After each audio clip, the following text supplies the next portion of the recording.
회장님, 아직도 숨이 붙어 계시네요. 끈질기기도 하셔라.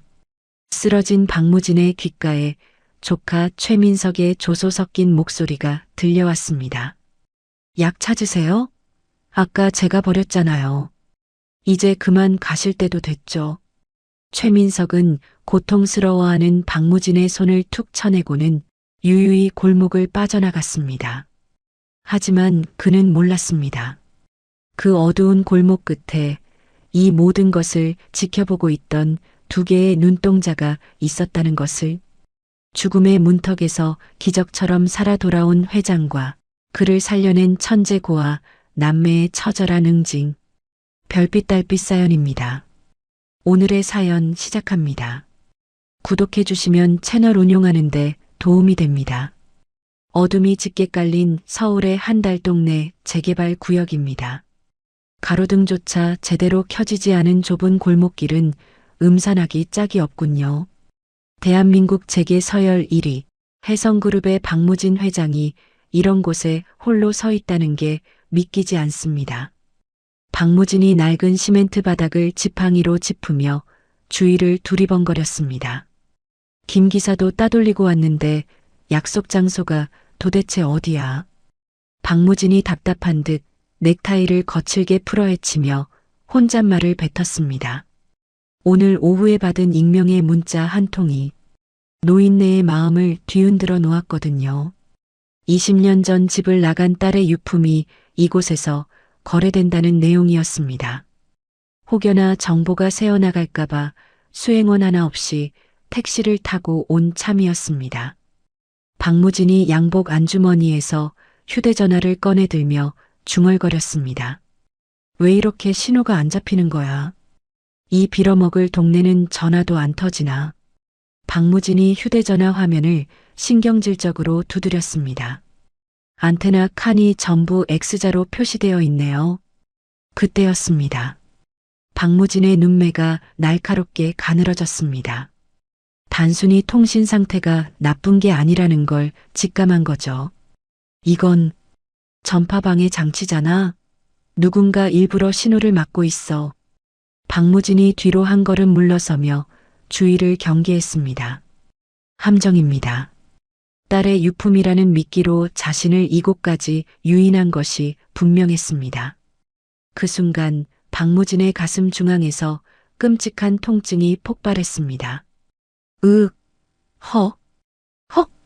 마치 불에 달군 쇠몽둥이로 심장을 후려치는 것 같았습니다. 박무진이 지팡이를 놓치며 바닥으로 쓰러졌습니다. 숨을 쉴 때마다 폐가 찢어지는 고통이 밀려왔죠. 박무진이 덜덜 떨리는 손을 양복 안주머니로 필사적으로 집어넣었습니다. 약이. 심장 발작이 올 때를 대비해 늘 가지고 다니는 비상약이 있습니다. 혀 밑에 넣기만 하면 이 고통을 잠재울 수 있는 니트로글리세린 말이죠. 그런데 박무진의 손끝에 닿는 건 매끄러운 안감뿐이었습니다. 박무진이 믿을 수 없다는 듯 안주머니를 뒤집어 털며 소리쳤습니다. 없어. 약이 왜 없어? 분명 아침에 채워 넣었는데. 빈 약통만이 힘없이 바닥으로 굴러떨어졌습니다. 박무진의 머릿속에 번개처럼 스치는 얼굴이 하나 있었습니다. 오늘 아침 유난히 알약통을 만지작거렸던 조카 최민석이었습니다. 최민석? 내 놈이 감히 나를. 박무진이 바닥을 긁으며 피를 토하듯 절규했습니다. 조카가 건네던 비릿한 미소가 떠올라 심장의 고통은 배가 되었죠. 놈은 처음부터 오늘을 노리고 있었던 겁니다. 이 늙은이를 객사시키려고 작정을 한 게 분명했으니까요. 박무진의 시야가 점점 흐려지기 시작했습니다. 전봇대가 2개, 3개로 갈라져 보이고 귓가에는 심장 뛰는 소리만 쿵쿵 울렸습니다. 이렇게 죽을 수는 없다. 내가 어떻게 세운 혜성인데. 그놈들 손에. 박무진이 살기 위해 손을 허우적거렸지만 몸은 말을 듣지 않았습니다. 차가운 골목 바닥의 냉기가 뼛속까지 스며들었죠. 세상은 그를 제왕이라 불렀지만 지금 이 순간 그는 그저 버려진 노인에 불과했습니다. 의식이 촛불처럼 꺼져가던 바로 그 순간이었습니다. 오빠, 저기 봐. 사람 아니야? 어둠 속에서 앳된 여자아이의 목소리가 들려왔습니다. 박무진이 있는 힘을 다해 고개를 살짝 들어 올렸습니다. 흐릿한 시야 너머로 작은 그림자 두 개가 어른거렸습니다. 폐지를 줍는 리어카를 끌고 가던 10살 쌍둥이 남매 박새벽과 박별이었습니다. 박별이 박무진의 널브러진 다리를 보고 뒷걸음질 치며 말했습니다. 무서워. 죽은 거 아니야? 시체 냄새나. 잠깐만 기다려봐. 박새벽이 박별의 손을 잡고 조심스럽게 박무진에게 다가갔습니다. 박새벽의 눈빛은 겁에 질린 동생과는 달리 차분하고 날카로웠습니다. 박새벽이 박무진의 얼굴 가까이 귀를 대고 숨소리를 확인했습니다. 그리고는 박무진의 손목에 차여 있는 스마트워치와 입고 있는 옷을 뚫어지게 쳐다보았습니다. 이 아저씨 그냥 노숙자가 아니야. 저 스마트워치 잡지에서 봤어. 1억이 넘는 거야. 옷도 비단이야. 박새벽이 침을 꿀꺽 삼키며 중얼거렸습니다.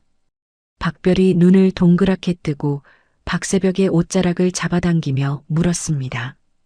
1억? 그게 얼마만큼이야? 떡볶이 100만 번 먹을 수 있어? 100만 번이 뭐야? 우리가 평생 놀고 먹어도 남을 돈이야. 박새벽이 박무진의 흉부를 살피며 다급하게 말을 이었습니다. 살려야 돼. 이 사람 살리면 우리 인생 펴는 거야. 사례금만 받아도 이 지긋지긋한 쪽방촌 탈출할 수 있어. 박무진은 아이들의 대화를 희미하게 들으며 생각했습니다. 돈. 그래, 내 돈을 줄 테니. 제발 나 좀 살려다오. 하지만 입 밖으로는 신음소리조차 나오지 않았습니다. 박새벽이 헌책방에서 주워 읽었던 의학 서적 내용을 머릿속으로 떠올렸습니다. 박새벽이 바닥에 무릎을 꿇으며 박별에게 소리쳤습니다. 별아, 너 저기 골목 입구에 가서 누구 오나 잘 봐. 덩치 큰 아저씨들 오면 바로 소리쳐야 해. 알았어. 근데 오빠 진짜 살릴 수 있어? 해봐야지. 돈이 눈앞에 있는데. 박별이 후다닥 골목 입구로 뛰어가고 박새벽은 박무진의 셔츠 단추를 거칠게 뜯어냈습니다. 창백하다 못해 파랗게 질린 노인의 가슴. 박새벽이 작고 마른 두 손을 깍지 껴 박무진의 가슴 중앙에 올렸습니다. 하나, 둘. 박새벽이 숫자를 세며 박무진의 가슴을 눌렀습니다. 하지만 10살 아이의 힘으로는 성인 남자의 갈비뼈를 압박하기가 쉽지 않았죠. 박새벽이 이마에 맺힌 땀방울을 털어내며 끙소리를 냈습니다. 젠장, 왜 이렇게 딱딱해? 들어가라고. 좀. 박새벽은 아이의 엉덩이를 들고 온몸에 체중을 실어 박무진의 가슴을 찍어 눌렀습니다. 퍽, 퍽 하는 둔탁한 소리가 골목을 울렸습니다. 박새벽의 팔이 후들거리고 숨이 턱 끝까지 차올랐습니다. 1분, 2분. 시간은 속절없이 흘러갔습니다. 망을 보던 박별이 발을 동동 구르며 외쳤습니다. 오빠, 빨리 좀 해. 무서워 죽겠단 말이야. 조용히 해. 집중 안 되잖아. 박새벽이 젖먹던 힘까지 짜내어 마지막 압박을 가했습니다. 일어나. 일어나라고. 돈보따리 할아버지. 그 간절함이 통했을까요? 멈췄던 박무진의 심장이 덜커덩거리며 다시 뛰기 시작했습니다. 쿠어. 박무진이 막혔던 숨을 한꺼번에 토해내며 크게 경련했습니다. 들이마신 공기가 폐부 깊숙이 들어오자 멈췄던 혈류가 다시 돌기 시작했습니다. 박무진이 감았던 눈을 번쩍 떴습니다. 아직 초점이 맞지 않아 세상이 빙글빙글 돌았지만 눈앞에 있는 아이의 얼굴만은 똑똑히 보였습니다.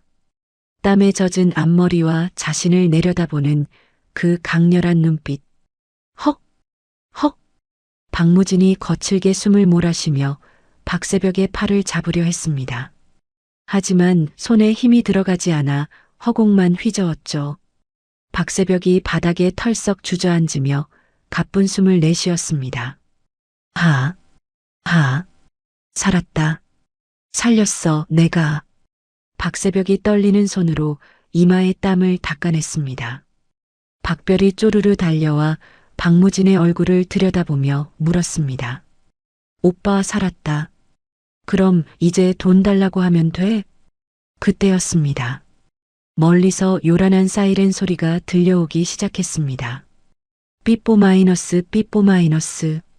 박새벽의 표정이 순식간에 굳어졌습니다. 경찰이나 구급대가 오면 복잡해집니다. 고아인 자신들이 현장에 있다가는 오히려 범인으로 몰리거나 귀찮은 조사에 시달릴 게 뻔했거든요. 별아, 튀어야 돼. 경찰 오고 있어. 그럼 돈은? 그냥 가. 지금 있으면 파출소 끌려가. 나중에 청구해야지. 박새벽이 재빨리 박무진의 손목을 낚아챘습니다. 그리고는 박무진이 차고 있던 억대 호가의 스마트워치를 풀어버렸습니다. 이거라도 챙겨. 이게 보증수표야. 박무진은 멀어져가는 의식 속에서도 자신의 손목 시계가 풀리는 감각을 느꼈습니다. 안 돼. 가지 마라. 내 시계. 박무진이 쉰 목소리로 아이들을 불렀습니다. 기다려. 하지만 박새벽은 박별의 손을 잡고 뒤도 돌아보지 않고 뛰기 시작했습니다. 가자. 뛰어. 두 아이는 어둠 속으로 쏜살같이 사라졌습니다. 박무진은 멀어지는 아이들의 뒷모습을 보며 묘한 기시감을 느꼈습니다. 마지막 순간 마주친 그 아이의 눈빛. 20년 전 자신의 호적에서 파내라며 대들던 딸의 눈망울과 너무나 닮아 있었습니다. 설마. 박무진의 눈에서 뜨거운 눈물이 한 방울 주르륵 흘러내렸습니다. 골목 입구에 구급차 불빛이 번쩍이며 구급대원들이 들이닥쳤습니다. 환자분, 정신 차리세요. 들것 가져와. 빨리. 구급대원들이 박무진을 들어 올려 구급차에 실었습니다. 산소호흡기가 채워지고 구급차가 요란한 소리를 내며 병원으로 질주하기 시작했습니다. 박무진은 흔들리는 차 안에서 주먹을 꽉 쥐었습니다. 죽다 살아난 공포는 순식간에 차가운 분노로 바뀌고 있었습니다. 자신의 약통을 비워버린 놈. 오늘 밤 이곳으로 자신을 유인한 놈. 최민석? 전무. 내 이놈. 박무진이 산소 마스크 안에서 이를 갈며 중얼거렸습니다. 지옥 문턱까지 갔던 늙은 사자가 다시 눈을 떴습니다. 이제 사냥을 시작할 차례입니다. 박무진의 눈빛이 형형하게 빛났습니다. 내 반드시 찢어 죽인다. 그날 밤 서울 시내의 한 대학병원 VIP 병동입니다. 최고급 가죽 소파와 대리석 바닥으로 꾸며진 병실은 웬만한 호텔보다 화려했지만 코를 찌르는 소독약 냄새는 이곳이 생과 사의 경계임을 일깨워줍니다. 산소호흡기의 의지에 가쁜 숨을 몰아쉬던 박무진이 천천히 눈을 떴습니다. 흐릿한 시야가 점차 선명해지자 가장 먼저 보이는 것은 천장에 달린 눈부신 형광등 불빛이었습니다. 회장님, 정신이 드십니까? 귀청을 찢을 듯한 목소리와 함께 누군가 박무진의 손을 덥석 잡았습니다. 박무진이 미간을 찌푸리며 고개를 돌렸습니다. 조카 최민석 전무였습니다. 최민석의 눈가는 붉게 충혈되어 있었고 뺨에는 눈물 자국이 선명했습니다. 누가 봐도 효심 지극한 조카의 모습이었죠. 하지만 박무진은 속지 않았습니다. 최민석의 입가에 맺힌 미세한 경련을 보았거든요. 그것은 안도가 아니라 아쉬움이었습니다. 아직 안 죽어서 아쉽다 이거지. 이 능구렁이 같은 놈. 박무진이 속으로 냉소하며 잡힌 손을 뿌리치려 했지만 힘이 들어가지 않았습니다. 최민석이 간호사를 부르며 호들갑을 떨었습니다. 의사 불러. 빨리. 회장님 깨어나셨다. 아이고, 고모부님. 제가 얼마나 걱정했는지 아십니까? 하늘이 무너지는 줄 알았습니다. 최민석이 박무진의 손등에 얼굴을 비비며 울먹였습니다. 박무진은 역겨움에 화가 치밀어 올랐습니다. 불과 몇 시간 전 자신의 약통을 비워버린 장본인이 지금 눈앞에서 생명의 은인 행세를 하고 있는 꼴이라니요. 박무진이 산소 마스크 안에서 쉰 목소리를 쥐어짜냈습니다. 시끄럽다. 다 나가. 네. 회장님 방금 뭐라고. 다 나가라고. 꼴도 보기 싫으니까. 박무진이 있는 힘껏 소리치며 링거줄이 꽂힌 팔을 휘저었습니다. 그 서슬에 놀란 의료진들이 뒷걸음질 쳤습니다. 최민석이 당황한 표정으로 의사를 쳐다보며 말했습니다. 아직 안정이 필요하신 것 같은데. 알겠습니다. 다들 나가 있어. 내가 곁을 지킬 테니까. 너도 나가. 최 전무 너도. 박무진이 최민석을 노려보며 차갑게 내뱉었습니다. 최민석의 표정이 순식간에 굳어졌다가 다시 비굴한 미소로 바뀌었습니다. 아, 예, 알겠습니다. 너무 예민해지신 것 같네요. 푹 쉬십시오. 회사 일은 걱정 마시고요. 제가 다 알아서 처리하고 있습니다. 최민석이 깍듯이 허리를 숙이고 병실을 나갔습니다. 문이 닫히는 순간 놈의 입꼬리가 비릿하게 올라가는 것을 박무진은 놓치지 않았습니다. 병실에 정막이 흐르자 박무진은 베개 밑을 더듬어 구형 휴대전화를 꺼냈습니다. 도청을 피해 사용하는 오직 단 한 사람과 연결되는 비상 연락망이었습니다. 박무진이 단축번호 1번을 눌렀습니다. 김 실장 나다. 들어와. 잠시 후 병실 문이 열리고 굳게 다무는 입술의 중년 남성 김 비서실장이 들어왔습니다. 그는 박무진의 침대 옆으로 다가와 깊이 고개를 숙였습니다. 면목 없습니다, 회장님. 수행원 없이 보내드리는 게 아니었는데. 자책할 시간 없어. 내 말 잘 들어. 박무진이 김 실장의 말을 자르며 자신의 텅 빈 손목을 들어 보였습니다. 내 시계가 없어졌다. 그리고 그 안에 내장된 GPS 추적기도 함께. 네, 시계라니요?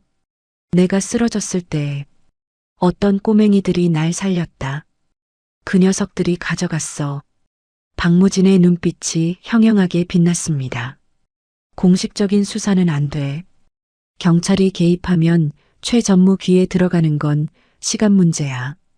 사설팀 풀어. 내 시계 GPS 신호 추적해서 그 아이들 찾아내. 은밀하게 쥐새끼 한 마리 모르게 데려와야 해. 알겠습니다. 지금 즉시 착수하겠습니다. 김 실장이 결연한 표정으로 병실을 나갔습니다. 박무진은 창밖의 어둠을 응시하며 주먹을 꽉 쥐었습니다. 찾아야 한다.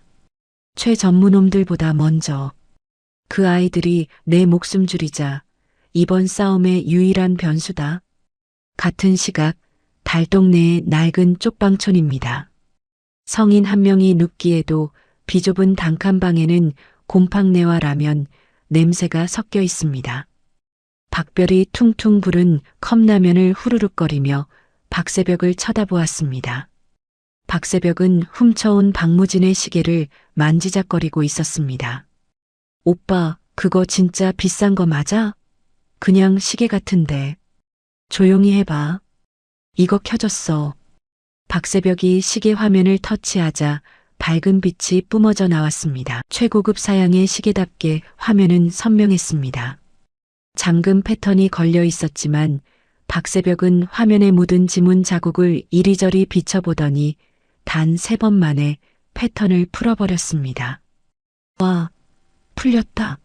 오빠 천재 아니야? 박별이 국물을 튀기며 환호했습니다.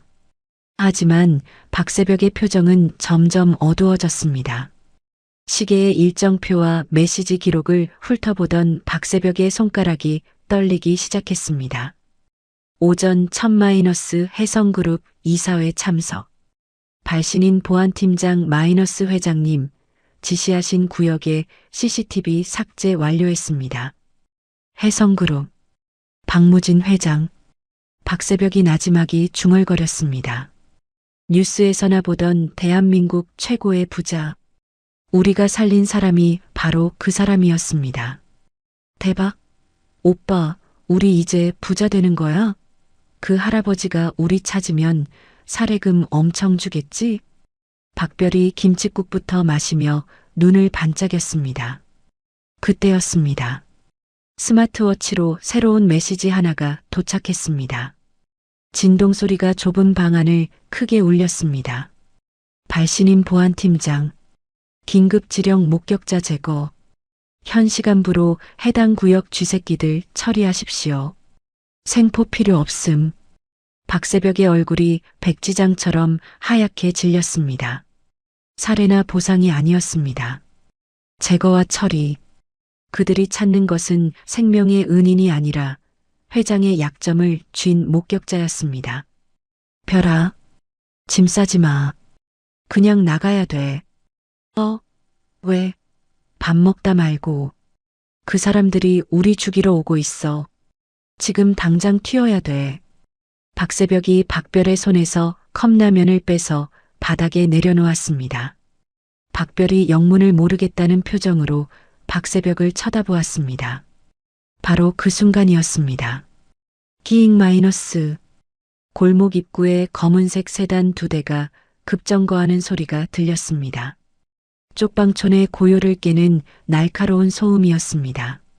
차 문이 열리고 덩치 큰 사내들이 우르르 내렸습니다. 그들의 손에는 쇠파이프와 야구 방망이가 들려 있었습니다. 선두의 선마 과장이라 불리는 사내가 가로등 불빛 아래서 험상궂은 얼굴을 드러냈습니다. 여기 쥐새끼들 사는 데가 어디야? GPS 신호가 이 근처에서 잡히는데. 마 과장의 거친 목소리가 얇은 판잣집 벽을 뚫고 생생하게 들려왔습니다. 박새벽이 급히 스마트워치의 전원을 껐습니다. 오빠, 저 사람들 뭐야? 무서워. 쉿. 소리 내지 마. 박새벽이 박별의 입을 틀어막았습니다. 쿵, 쿵, 쿵. 놈들이 집집마다 문을 발로 차며 아이들을 찾고 있었습니다. 발소리가 점점 가까워졌습니다. 야, 이 집 문 따봐. 마 과장이 바로 옆집 문을 걷어차는 소리가 들렸습니다. 더 이상 지체할 시간이 없었습니다. 박새벽이 박별의 손을 잡고 쪽방 뒷문에 있는 작은 개구멍을 가리켰습니다. 저기로 나가야 돼. 신발 신을 시간 없어. 그냥 뛰어. 두 아이는 숨을 죽이고 바닥을 기어 개구멍으로 향했습니다. 박별이 먼저 빠져나가고 박새벽이 뒤따라 나가려는 찰나였습니다. 와작. 박새벽의 발이 바닥에 굴러다니던 빈 깡통을 밟고 말았습니다. 적막한 골목에 깡통 찌그러지는 소리가 천둥처럼 울려 퍼졌습니다. 거기 누구야? 마 과장이 귀신같이 소리난 쪽을 돌아보았습니다. 개구멍 틈으로 박새벽과 눈이 마주쳤습니다. 마 과장의 눈이 번들거렸습니다. 욕 있네? 쥐새끼들. 마 과장이 쇠파이프를 고쳐 쥐며 달려들었습니다. 뛰어. 별아. 뒤도 돌아보지 말고 뛰어. 박새벽이 소리치며 박별의 손을 낚아채 달리기 시작했습니다. 미로 같은 쪽방촌 골목. 익숙한 길이었지만 뒤따라오는 어른들의 속도는 너무나 빨랐습니다. 숨이 턱 끝까지 차오르고 심장이 터질 것 같았습니다. 쫓아오는 발자국 소리가 점점 늘어났습니다. 거기 안 서. 잡히면 다리를 분질러 놓을 테니까. 뒤에서 들려오는 협박에 박별이 겁에 질려 비명을 질렀습니다. 막다른 골목이 나타났습니다. 높은 담벼락이 앞을 가로막고 있었습니다. 오빠, 어떡해. 길이 없어. 올라가. 내가 받쳐줄게. 박새벽이 쪼그려 앉아 등을 내밀었습니다. 박별이 오빠의 등을 밟고 담벼락 위로 기어 올랐습니다. 하지만 박새벽이 올라가려는 순간 마 과장의 손이 박새벽의 발목을 낚아챘습니다. 잡았다, 이 새끼. 마 과장이 비릿하게 웃으며 박새벽을 바닥으로 내동댕이 쳤습니다. 박새벽이 바닥에 구르며 신음했습니다. 마 과장이 쇠파이프를 높이 쳐들었습니다. 어린 놈들이 제법인데? 회장님이 아주 보고 싶어 하신다. 절체절명의 순간 담벼락 위에 있던 박별의 눈이 맹수처럼 번뜩였습니다. 박별의 손에는 어느새 옆집 장독대에서 훔친 고춧가루 바구니가 들려 있었습니다. 우리 오빠 건드리지 마. 박별이 소리치며 고춧가루를 마 과장의 얼굴을 향해 냅다 뿌렸습니다. 으악, 내 눈. 아. 시뻘건 가루가 마 과장의 눈과 코로 들어갔습니다.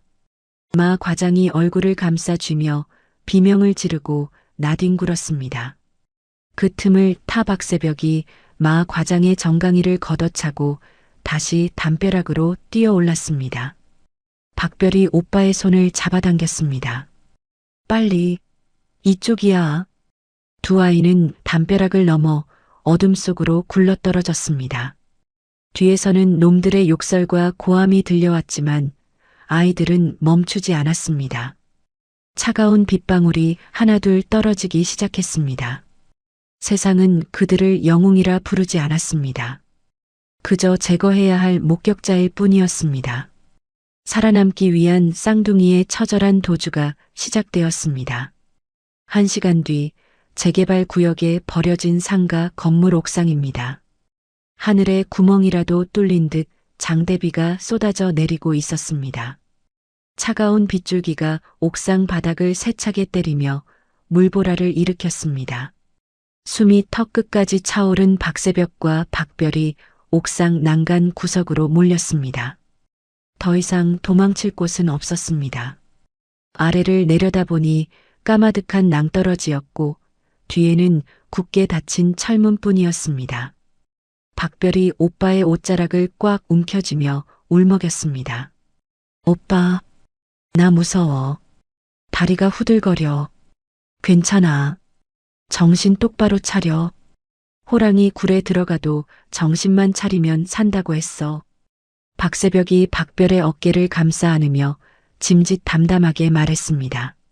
하지만 박새벽의 손도 빗물에 젖어 하얗게 질려 있었고 미세하게 떨리고 있었습니다. 그때였습니다. 옥상 입구 쪽에서 인기척이 들려왔습니다. 거기 있었구나, 꼬마 친구들. 어둠 속에서 비옷을 입은 남자가 손전등을 비추며 나타났습니다. 순찰을 돌던 강 형사였습니다. 박별이 희망을 본 듯 눈을 크게 뜨며 소리쳤습니다. 경찰 아저씨, 도와주세요. 깡패들이 쫓아와요. 우리 좀 살려주세요. 박별이 강 형사를 향해 달려가려 했습니다. 하지만 박새벽이 박별의 팔을 거칠게 낚아채며 뒤로 당겼습니다. 가지마. 저 사람 눈을 봐. 박새벽의 외침과 동시에 강 형사가 비릿한 웃음을 흘렸습니다. 그는 아이들을 보호하는 대신 허리춤에서 무전기를 꺼내 들었습니다. 마 과장님, 찾았습니다. 옥상입니다. 예, 토끼몰이 끝났습니다. 강 형사가 무전기에 대고 낄낄거렸습니다. 박별이 믿을 수 없다는 듯 뒷걸음질 쳤습니다. 경찰 아저씨가 왜? 돈 먹은 거야. 저 사람도 한패라고. 박새벽이 이를 갈며 노려보았습니다. 곧이어 옥상 철문이 쾅 하고 열리며 마 과장과 덩치 큰 사내들이 우르르 몰려 나왔습니다. 그리고 그들 사이로 말끔한 정장에 검은 가죽 장갑을 낀 남자가 천천히 걸어 나왔습니다. 킬러 장 실장이었습니다. 그는 비에 젖는 것도 아랑곳하지 않고 품에서 소음기가 장착된 권총을 꺼내 들었습니다. 애들이라 방심했나 보군. 이렇게 요란을 떨게 만들고. 장 실장의 목소리는 빗소리를 뚫고 들어올 만큼 차갑고 건조했습니다. 마 과장이 헐떡이며 장 실장 옆에 섰습니다. 죄송합니다, 실장님. 이 독한 쥐새끼들이 워낙 빨라서. 변명은 나중에 해. 회장님 지시다. 사고사로 위장해야 하니까 총은 안 돼. 저 아래로 밀어버려. 장 실장이 턱짓으로 난간 쪽을 가리켰습니다. 단순한 납치가 아니었습니다. 명백한 처형 명령이었습니다. 깡패들이 쇠파이프를 손바닥에 탁탁 치며 포위망을 좁혀왔습니다. 박새벽은 본능적으로 계산했습니다. 도망칠 확률 0%, 싸워서 이길 확률 0%, 남은 방법은 단 하나뿐이었습니다. 도박을 해야 해. 박새벽이 주머니 속에 감춰둔 박무진의 스마트워치를 꽉 쥐었습니다. 아까 해킹하면서 봤던 목격자 제거라는 메시지. 그건 박무진이 보낸 게 아니라 박무진을 조종하거나 사칭하는 누군가가 보낸 게 분명했습니다. 노인의 눈빛. 살려달라고 애원하던 그 절박한 눈빛은 가짜가 아니었으니까요. 할아버지, 당신이 진짜 회장이라면 제발. 박새벽이 떨리는 손가락으로 스마트워치의 전원 버튼을 길게 눌렀습니다. 화면이 켜지고 긴급 호출 SOS 아이콘이 붉게 빛났습니다. 박새벽이 눈을 질끈 감고 버튼을 눌렀습니다. 장 실장이 권총을 겨누며 한 걸음 다가왔습니다. 마지막으로 할 말 있나? 어린 친구들. 오지 마. 가까이 오면 다 같이 죽는 거야. 박새벽이 바닥에 굴러다니던 깨진 유리 조각을 집어들고 허공을 휘둘렀습니다. 하지만 장 실장은 코웃음을 쳤습니다. 귀엽네. 편하게 보내주려고 했는데. 장 실장이 방아쇠에 손가락을 걸었습니다. 탁 마이너스. 둔탁한 파열음이 빗소리에 묻혔습니다. 총알은 박새벽의 발치 앞 시멘트 바닥을 박살냈습니다. 위협 사격이었습니다. 박별이 비명을 지르며 주저앉았습니다. 다음은 머리다. 움직이지 마. 장 실장이 천천히 다가왔습니다. 강 형사와 마 과장 일당이 킬킬거리며 구경했습니다. 완벽한 고립무원. 세상의 모든 악의가 두 아이를 집어삼키려는 찰나였습니다.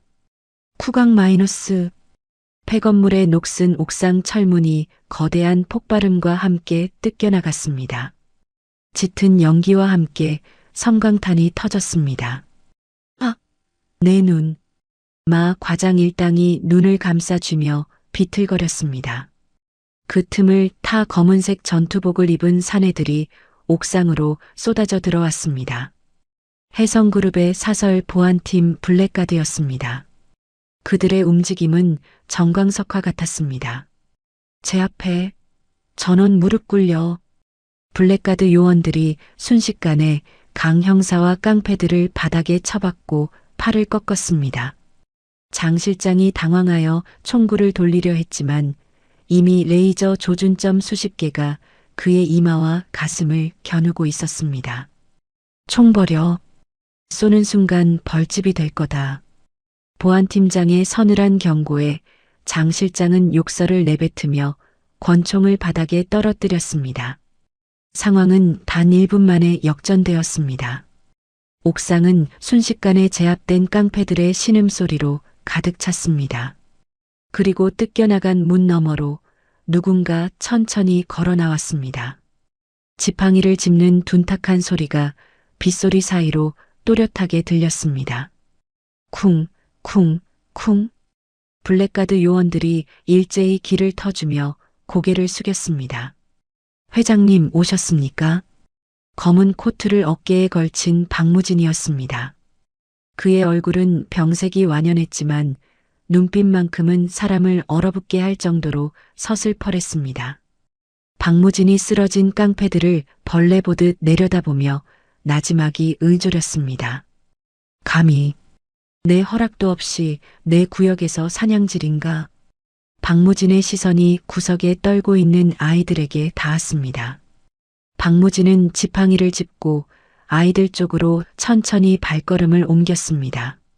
하지만 박새벽과 박별은 그가 구하러 온 것인지 죽이러 온 것인지 알 수 없었습니다.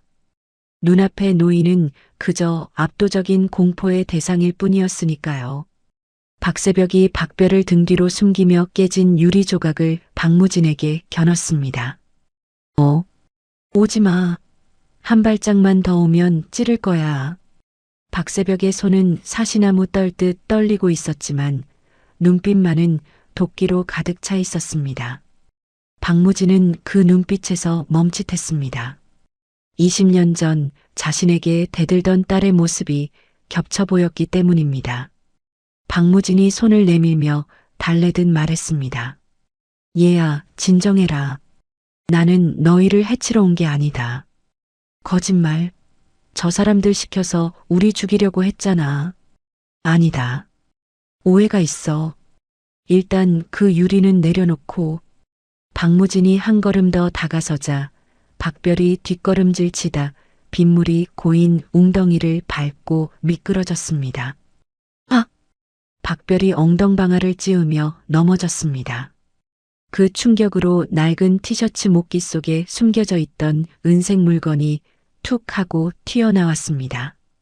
빗물에 젖어 반짝이는 펜던트, 덜 닫힌 로켓이 열리며 그 안에 새겨진 작은 사진이 박무진의 시야에 들어왔습니다. 박무진의 동공이 지진이라도 난 듯 격렬하게 흔들렸습니다. 박무진은 지팡이를 놓치는 줄도 모르고 그 자리에 털썩 무릎을 꿇었습니다. 흙탕물이 튀어 비싼 양복 바지를 적셨지만 그는 개의치 않았습니다. 그것은 세상에 단 하나뿐인 물건이었습니다. 20년 전 딸의 10살 생일에 박무진이 직접 보석 세공사를 불러 디자인했던 백금 로켓 목걸이. 뒷면에는 혜성그룹의 문양과 딸의 이니셜 S, H가 선명하게 새겨져 있었습니다.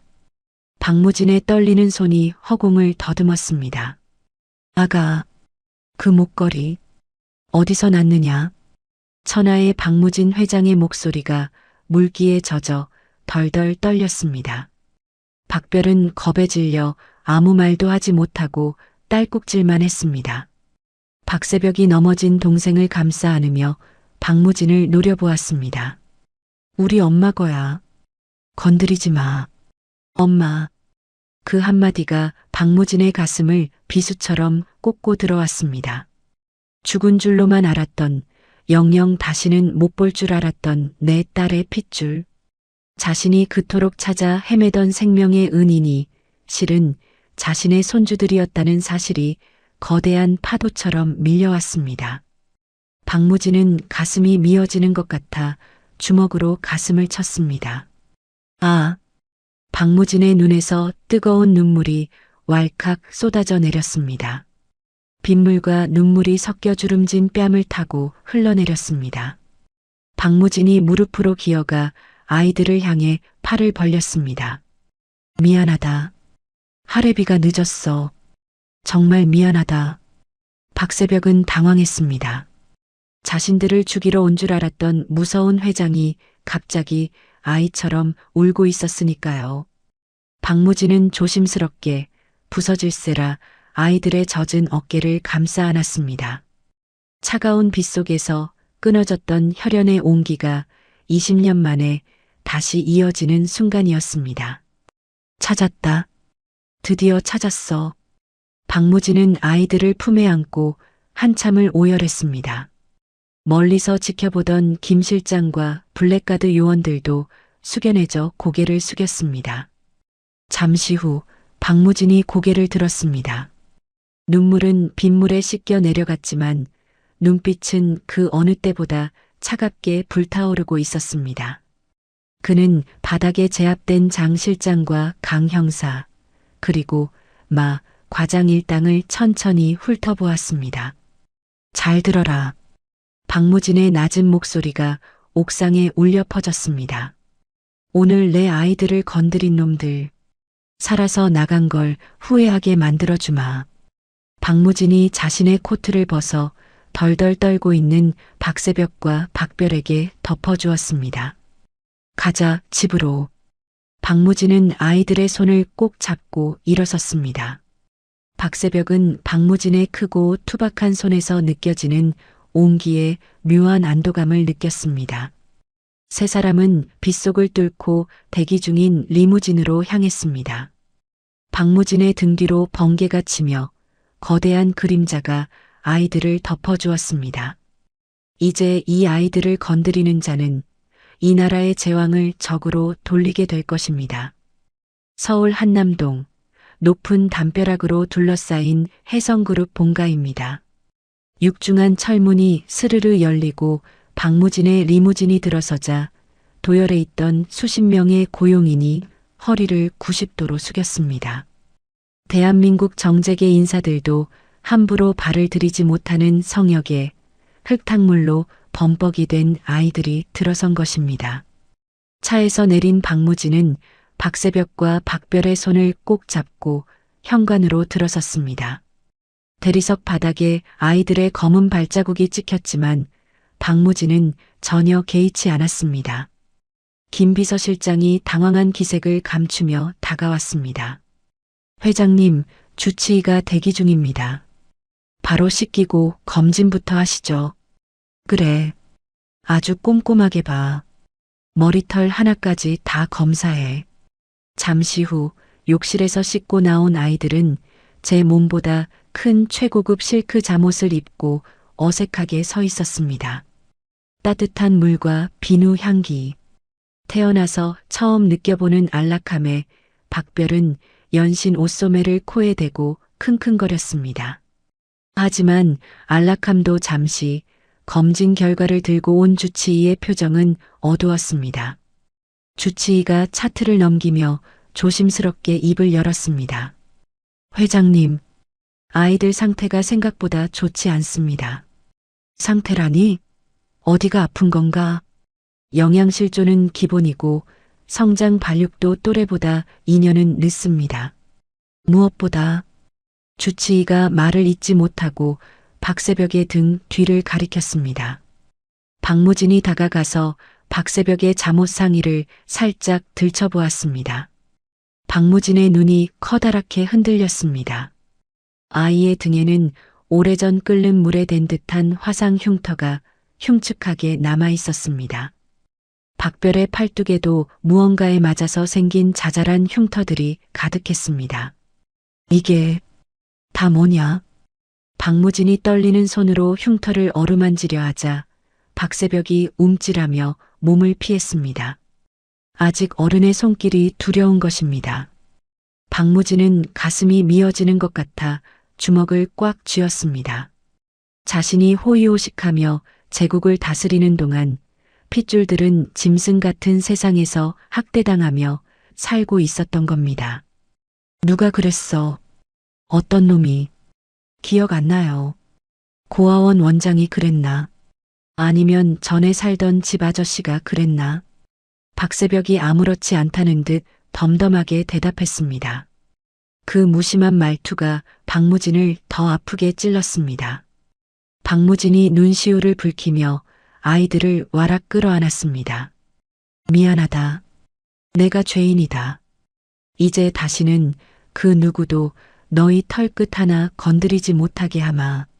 내 모든 것을 걸고 약속하마. 박무진의 뜨거운 눈물에 박새벽의 경계심이 조금씩 허물어졌습니다. 차갑기만 했던 저택에 처음으로 사람의 온기가 감돌기 시작했습니다. 다음 날 아침입니다. 평소라면 쥐 죽은 듯 고요해야 할 식당이 시끌벅적했습니다. 식탁 위에는 셰프가 새벽부터 준비한 12첩 반상이 차려져 있었습니다. 한우 갈비찜, 전복죽, 갓 구운 생선구이까지.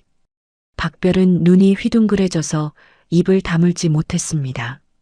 우와, 할아버지, 이거 진짜 다 먹어도 돼요? 돈 안 내도 돼요? 허허, 그럼 다 내 것이다. 먹고 싶은 게 있으면 뭐든 말만 해라. 주방장이 다 만들어줄 테니. 박무진이 흐뭇하게 웃으며 대답했습니다. 박별이 갈비찜을 손으로 집어들고 뜯기 시작했습니다. 입가에 양념을 잔뜩 묻히며 먹는 모습이 영락없는 아이였습니다. 식사 예절을 중시하던 박무진이었지만 지금은 그 모습조차 사랑스러워 견딜 수 없었죠. 반면 박새벽은 샌드위치 하나를 들고 식탁 한쪽에 놓인 박무진의 태블릿 PC를 유심히 쳐다보고 있었습니다. 박무진이 식사 때마다 업무 보고를 받는 태블릿이었습니다. 새벽아, 너는 입맛이 없니? 왜 안 먹어? 할아버지, 이거 봐도 돼요? 박새벽이 태블릿을 가리켰습니다. 박무진이 고개를 끄덕이자 박새벽은 익숙하게 화면을 터치했습니다. 사실 박새벽은 어젯밤부터 궁금한 게 있었습니다. 이 노인이 정말 자신들을 가족으로 생각하는지 아니면 그냥 불쌍해서 걷어준 건지 확인하고 싶었거든요. 박새벽이 사진첩 앱을 열었습니다. 화면에는 낡은 필름 사진을 스캔한 파일들이 가득했습니다. 젊은 시절의 박무진이 어린 딸을 안고 환하게 웃고 있는 사진들, 그리고 가장 최근 날짜로 저장된 메모 하나가 눈에 들어왔습니다. 보고 싶구나, 수연아. 오늘도 네가 좋아하던 풀이지어 꽃을 샀다. 못난 아비를 용서해다오. 박새벽의 손가락이 멈췄습니다. 수연, 자신의 엄마 이름이었습니다. 날짜는 박무진이 쓰러지기 바로 전날이었습니다. 이 할아버지는 20년 동안 하루도 빠짐없이 엄마를 그리워하고 있었던 겁니다. 박새벽이 고개를 들어 박무진을 바라보았습니다. 박무진은 박별의 입가에 묻은 양념을 닦아주고 있었습니다. 그 눈빛은 연기가 아니었습니다. 진짜였습니다. 나쁜 사람은 아니야. 우리 할아버지가 맞아. 박새벽이 안도하며 태블릿 화면을 넘기려던 찰나였습니다.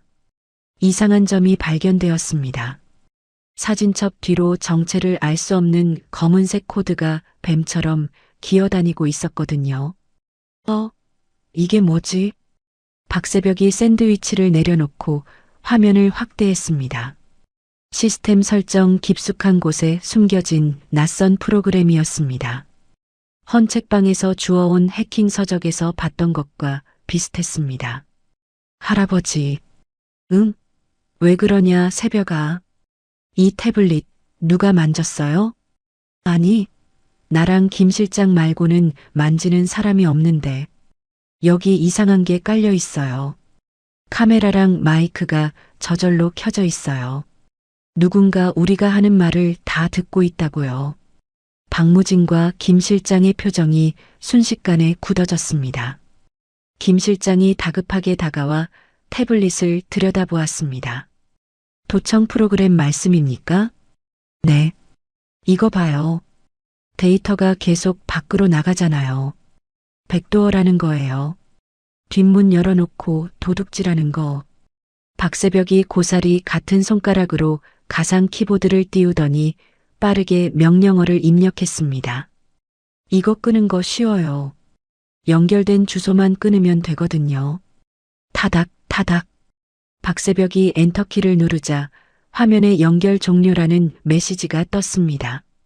김 실장이 경악하며 박새벽을 바라보았습니다. 보안팀 박사들도 찾아내지 못한 스파이웨어를 10살 꼬마가 찾아낸 것입니다. 세상에, 도련님 정말 천재시군요. 그때였습니다. 갈비를 뜯던 박별이 갑자기 코를 킁킁거리며 천장을 올려다보았습니다.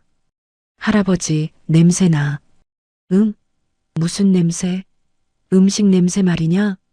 아니, 기계 타는 냄새. 찌릿찌릿한 냄새. 박별이 식탁 위로 올라가더니 거실 천장에 매달린 거대한 샹들리에를 손가락으로 가리켰습니다. 저기서 나. 저 반짝이는 거 안에 뭐가 있어. 박무진이 김 실장에게 눈짓을 보냈습니다. 경호원들이 사다리를 가져와 샹들리에를 확인했습니다.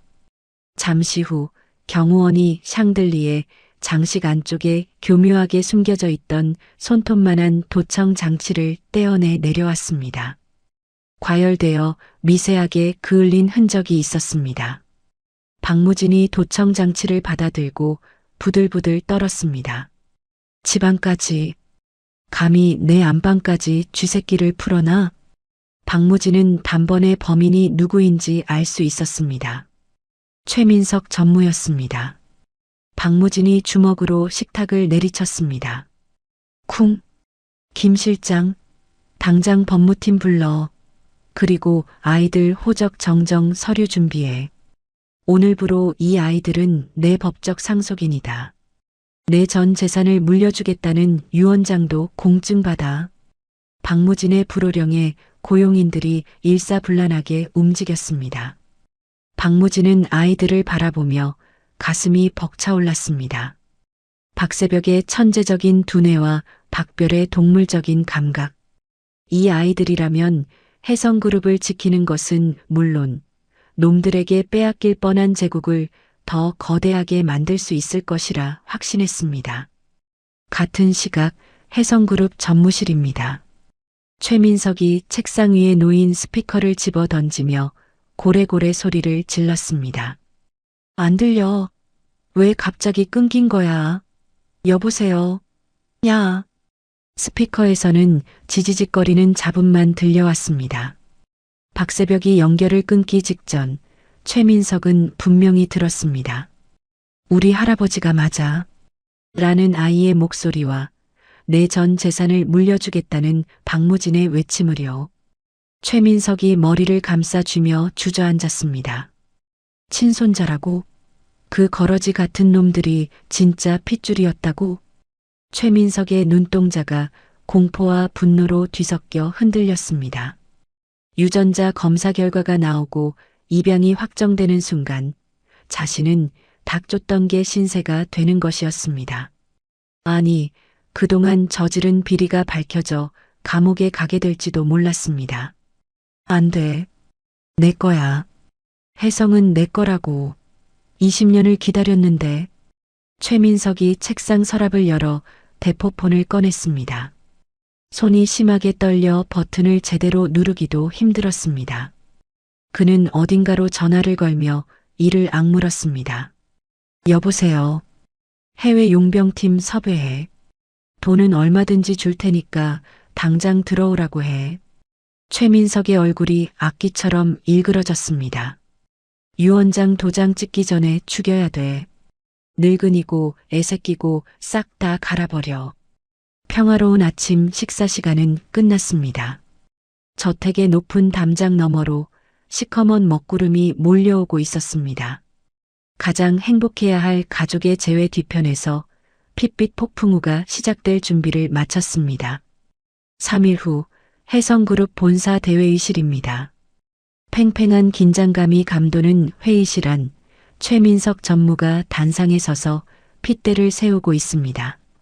스크린에는 5조 원 규모 해외 바이오 기업 인수라는 거창한 제목이 띄워져 있군요. 최민석이 탁자를 주먹으로 내리치며 임원들을 윽박질렀습니다.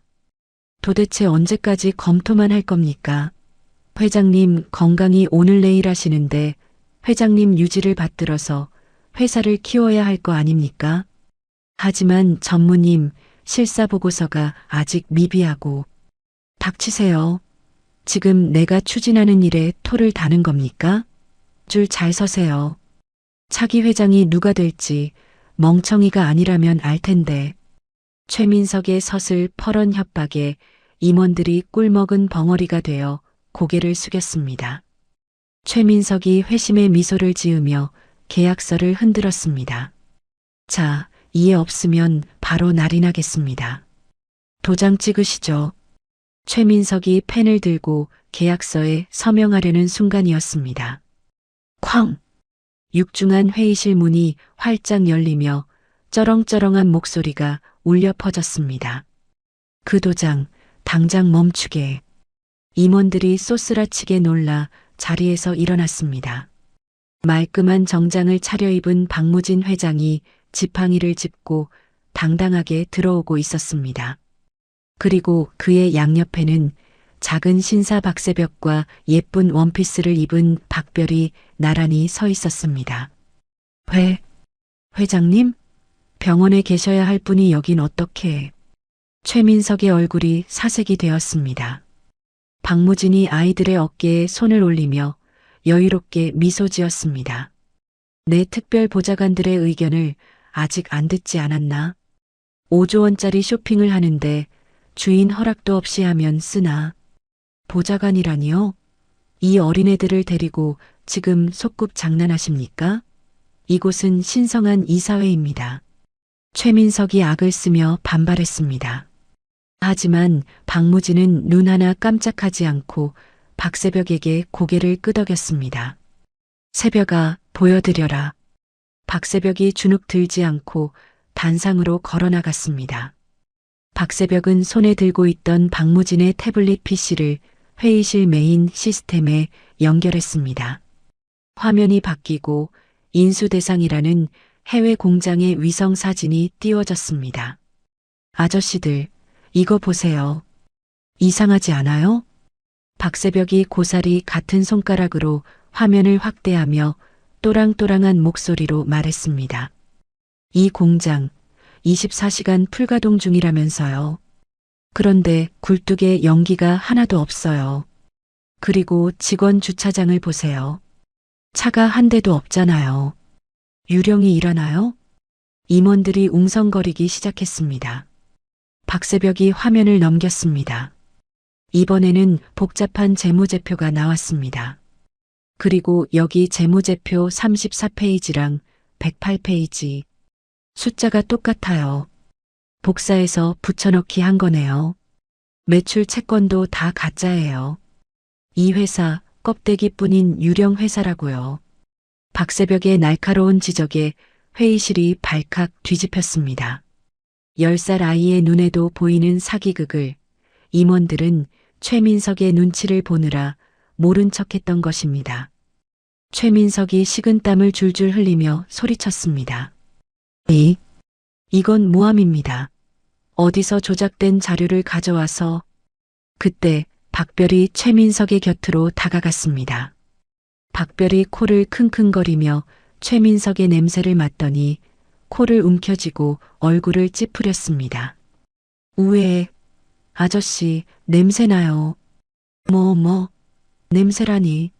내가 얼마나 깨끗한 사람인데. 아니요. 썩은 냄새 나요. 거짓말쟁이 냄새요. 그리고 엄청 무서워하고 있는 겁쟁이 냄새도 나요. 박별이 최민석을 손가락질하며 큰 소리로 외쳤습니다. 할아버지, 이 아저씨 지금 오줌 쌀 것 같아요. 다리가 후들거려요. 좌중에서 크 하는 웃음소리가 터져 나왔습니다. 최민석의 얼굴이 홍당무처럼 붉어졌습니다. 천재적인 팩트 폭격과 동물적인 본능의 일침. 두 아이의 협공에 최민석은 완전히 무너져 버렸습니다. 박무진이 지팡이로 바닥을 쿵 찍으며 엄명을 내렸습니다. 인수권은 전면 백지화한다. 그리고 감사팀 투입해서 최 전무가 추진한 모든 프로젝트 전수 조사에 10원 한 장이라도 비면 옷벗을 각오들 하게. 최민석은 주먹을 부들부들 떨며 고개를 떨굴 수밖에 없었습니다. 박무진은 의기양양한 아이들의 손을 잡고 보란듯이 회의실을 나섰습니다. 등 뒤로 임원들의 경외 어린 시선이 쏟아졌습니다. 혜성그룹의 진짜 주인이 탄생하는 순간이었습니다. 그날 저녁 박무진의 저택 정원입니다. 아름다운 조명이 정원을 수놓고 잔잔한 음악이 흐르고 있습니다. 평생 일밖에 모르던 박무진이 난생 처음으로 연 가족 파티였습니다. 외부인은 일절 들이지 않고 오직 아이들과 박무진 그리고 믿을 수 있는 고용인들만이 함께한 오붓한 시간이었습니다. 펑, 퍼펑, 화려한 불꽃놀이가 밤하늘을 수놓았습니다. 박새벽과 박별은 정원을 뛰어다니며 까르르 웃음을 터뜨렸습니다. 오빠, 저기 봐. 불꽃이 하트 모양이야. 와, 진짜네. 엄청 크다. 아이들의 웃음소리가 음악처럼 저택을 채웠습니다. 박무진은 테라스에 앉아 그 모습을 흐뭇하게 바라보며 와인 잔을 기울였습니다. 심장의 통증도 불면증도 잊은 지 오래였습니다. 김 비서실장이 다가와 잔을 채워주며 말했습니다. 회장님, 정말 행복해 보이십니다. 이렇게 웃으시는 거 20년 만에 처음 봅니다. 김 실장, 내 인생에서 돈을 버는 것만이 성공인 줄 알았네. 하지만 진짜 성공은 저 아이들이 웃는 걸 지켜보는 것이었어. 내가 왜 진작 몰랐을까? 박무진이 손짓으로 아이들을 불렀습니다. 새벽아, 별아, 이리 와보렴. 한바탕 뛰어노느라 땀범벅이 된 아이들이 달려왔습니다. 박무진은 품에서 서류 봉투 하나를 꺼내 건넸습니다. 법원에서 갓 도착한 따끈따끈한 서류였습니다. 이게 뭐예요? 또 숙제예요? 박별이 입술을 삐죽거리며 물었습니다. 박무진이 빙그레 웃으며 고개를 저었습니다. 아니다. 세상에서 가장 특별한 선물이지. 오늘부터 너희는 이 새벽 이별이 아니다. 내 호적에 올라간 내 손자 박새벽, 내 손녀 박별이다. 박무진이 아이들의 눈을 맞추며 힘주어 말했습니다. 너희는 이제 고아가 아니다. 나의 유일한 가족이자 이 박무진의 모든 것이다. 죽음이 갈라놓을 때까지 우린 영원히 함께다. 아이들의 눈이 휘둥그레졌습니다. 언제 버려질지 모른다는 불안감, 고아라는 꼬리표가 완전히 사라지는 순간이었습니다. 할아버지, 진짜 우리 가족이에요? 안 버릴 거죠? 박별이 울먹이며 묻자 박무진은 두 팔 벌려 아이들을 꽉 끌어안았습니다. 그럼 그렇고 말고 내 목숨보다 귀한 내 새끼들인데. 박새벽도 참았던 눈물을 터뜨리며 박무진의 품에 얼굴을 묻었습니다. 할아버지, 고마워요. 정말 고마워요. 세 사람은 서로의 체온을 느끼며 세상에서 가장 따뜻한 포옹을 나누었습니다. 정원의 카메라가 찰칵 하고 이 완벽하게 행복한 순간을 사진으로 남겼습니다. 사진 속 세 사람의 미소는 영원할 것만 같았습니다. 하지만 행복의 정점은 늘 비극의 서막과 맞닿아 있는 법이죠. 그 시각 서울의 한 허름한 사무실입니다. 최민석은 책상을 엎어버리고 술병을 깨부수며 난동을 부리고 있었습니다. TV 뉴스에서는 혜성그룹의 감사 착수 소식이 속보로 나오고 있었습니다. 끝이야. 다 끝났어. 최민석의 눈동자가 초점을 잃고 흔들렸습니다. 이대로 가다간 빈털터리가 되어 감옥에서 평생 썩게 될 게 뻔했습니다. 공포는 곧 광기로 바뀌었습니다. 최민석이 바닥에 떨어진 대포폰을 집어들었습니다. 손에는 깨진 술병 조각에 배인 피가 흥건했습니다. 여보세요. 나 최민석이야. 전화기 너머로 굵직한 남자의 목소리가 들려왔습니다. 해외 용병 팀장이었습니다. 준비는 됐나? 마이너스 입금 확인했습니다. 타겟은 확인했고요. 언제 작업 들어갈까요? 최민석이 입술을 피가 나도록 깨물며 쇳소리를 냈습니다. 내일이다. 내일 아이들이 외출할 거야. 납치해. 마이너스 알겠습니다. 몸값 요구하실 겁니까? 아니. 최민석의 눈빛이 섬뜩하게 번뜩였습니다. 이번엔 협박이 아니야. 처형이다. 늙은이가 보는 앞에서 애새끼들 목을 따버려. 아주 잔인하게. 전화를 끄는 최민석이 미친 사람처럼 크크거리며 웃기 시작했습니다. 한편 저택의 침실. 잠자리에 든 박무진이 가슴을 움켜쥐었습니다. 욱. 행복했던 기분 탓에 잊고 있었던 통증이 다시금 밀려왔습니다. 박무진은 식은땀을 흘리며 협탁 위에 진통제를 급히 삼켰습니다. 안 돼. 지금은 안 돼.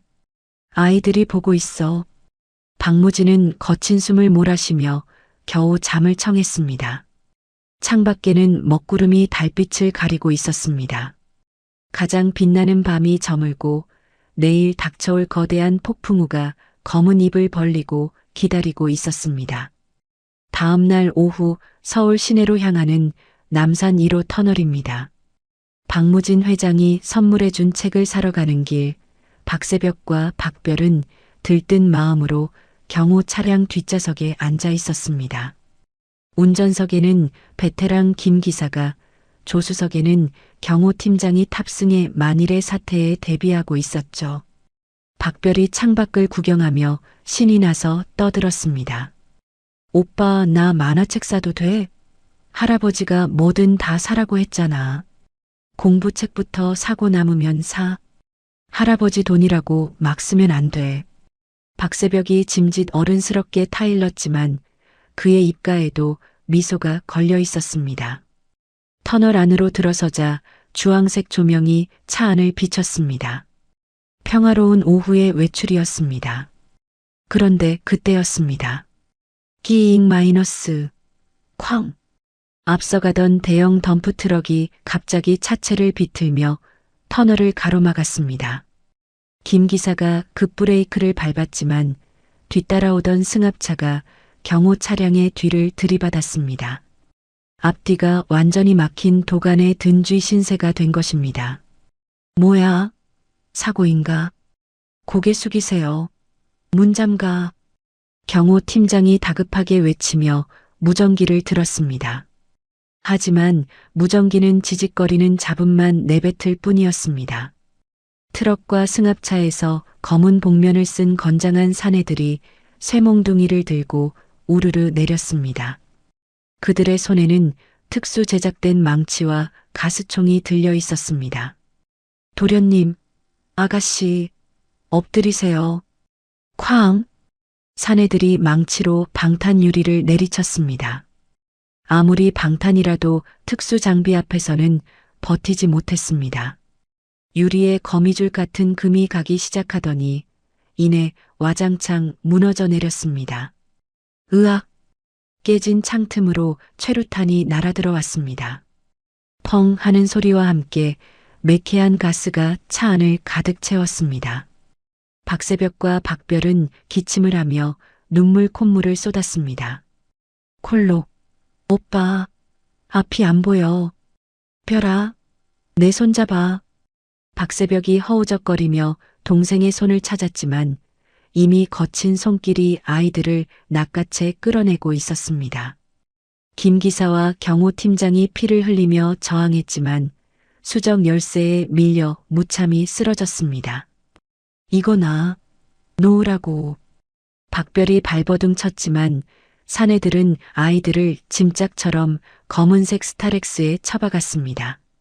문이 닫히고 차가 급출발했습니다. 바닥에 떨어진 박새벽의 안경이 밟혀 산산조각이 났습니다. 같은 시각 혜성그룹 회장 집무실입니다. 박무진은 결제 서류에 서명하며 흐뭇한 미소를 짓고 있었습니다. 이제 곧 손주들이 책을 잔뜩 사들고 와서 제잘거릴 모습을 상상하니 절로 웃음이 나왔거든요. 그때 집무실 문이 거칠게 열리며 김 비서실장이 뛰어들어왔습니다. 평소 침착하던 그의 얼굴이 사색이 되어 있었습니다. 회장님, 큰일 났습니다. 무슨 일이야? 왜 이렇게 호들갑인가? 아이들이 납치되었습니다. 터널에서 습격을. 툭! 박무진의 손에서 만년필이 떨어졌습니다. 잉크가 번지며 결제 서류를 검게 물들였습니다. 박무진의 동공이 급격하게 확장되었습니다. 그리고 정과는 비교도 안 될 만큼 거대한 통증이 심장을 강타했습니다. 크어! 박무진이 가슴을 움켜쥐며 책상 위로 쓰러졌습니다. 심장이 멈출 듯한 쇼크였습니다. 눈앞이 하얗게 변하고 숨이 쉬어지지 않았습니다. 회장님, 정신 차리십시오. 의료진, 의료진 불러. 김 실장이 달려와 박무진을 부축했습니다. 보통의 노인이었다면 그대로 의식을 잃고 쓰러졌을 겁니다. 하지만 박무진은 이를 악물었습니다. 여기서 쓰러지면 아이들은 죽는다. 그 생각이 정신을 붙들었습니다. 박무진이 떨리는 손으로 책상 서랍을 열었습니다. 그곳에는 비상용으로 준비해둔 강력 강심제 주사기가 있었습니다. 부작용이 심해 의사 없이는 절대 사용하지 말라던 약물이었습니다. 회장님, 안 됩니다. 그건 위험합니다. 김 실장이 말렸지만 박무진은 주저하지 않았습니다. 푹. 박무진이 주사 바늘을 자신의 허벅지에 냅다 꽂았습니다. 으아. 박무진이 짐승 같은 비명을 질렀습니다. 약물이 혈관을 타고 돌자 심장이 터질 듯이 박동했습니다. 식은땀이 비 오듯 쏟아졌지만 흐려지던 의식이 번쩍 돌아왔습니다. 박무진이 충혈된 눈으로 김 실장의 멱살을 잡았습니다. 내 차 대기시켜. 그리고 블랙가드 전원 집합시켜. 하지만 회장님 몸 상태가. 잔말 말고 시키는 대로 해. 내 새끼들이 잡혀갔단 말이다. 박무진이 피를 토하듯 울부짖었습니다. 띠링 마이너스. 그때 박무진의 개인 휴대전화가 울렸습니다.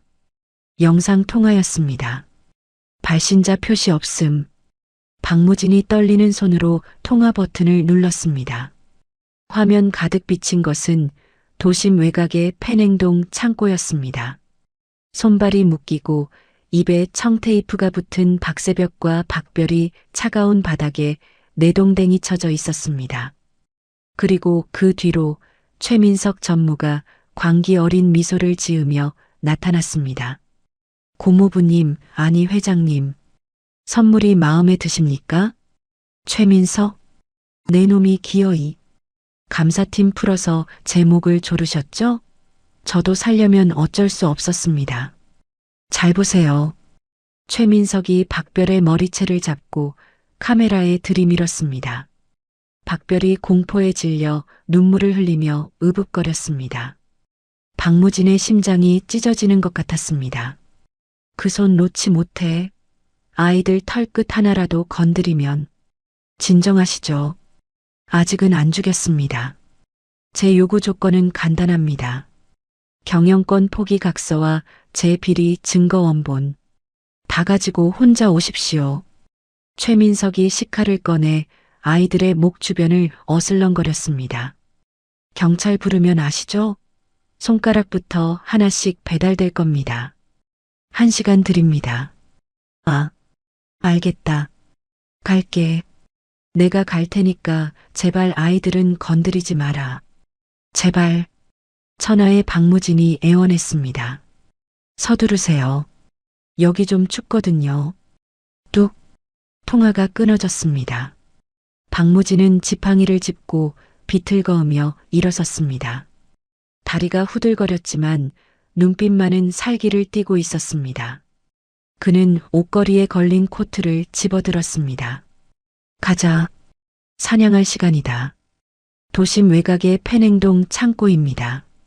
냉동기가 멈춘 지 오래된 창고 안은 바깥보다 더 음산하고 추웠습니다.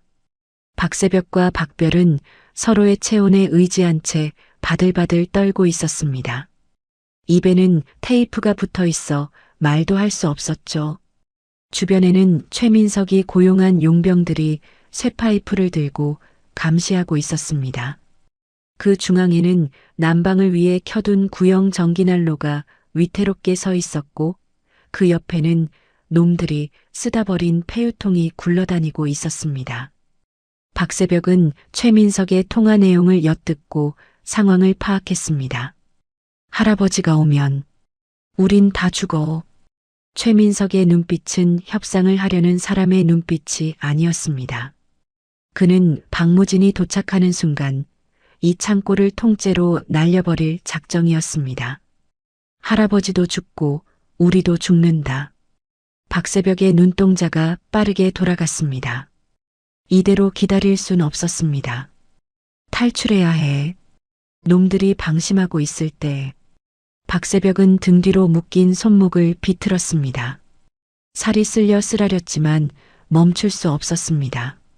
박새벽의 뒷주머니에는 아침에 저택 차고에서 호기심에 챙겨뒀던 작은 물건이 들어 있었습니다. 운전기사 아저씨가 쓰던 맥가이버 칼멀티툴이었습니다. 손가락 끝에 차가운 금속의 감촉이 닿았습니다. 박새벽이 옆에 있는 박별을 툭 쳤습니다. 박별이 눈물 고인 눈으로 오빠를 쳐다보았습니다. 박새벽이 눈짓으로 난로와 자신의 손을 번갈아 가리켰습니다. 내가 밧줄을 끊을 거야. 너는 저 난로를 봐. 천재 오빠와 야생의 동생. 말하지 않아도 통하는 쌍둥이만의 텔레파시였습니다.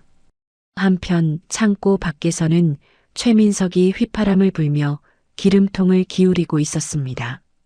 콸콸 부어라. 아주 화끈하게 보내드려야지. 창고 주변으로 인화성 물질이 흥건하게 뿌려졌습니다. 최민석은 시계를 보며 입맛을 다셨습니다.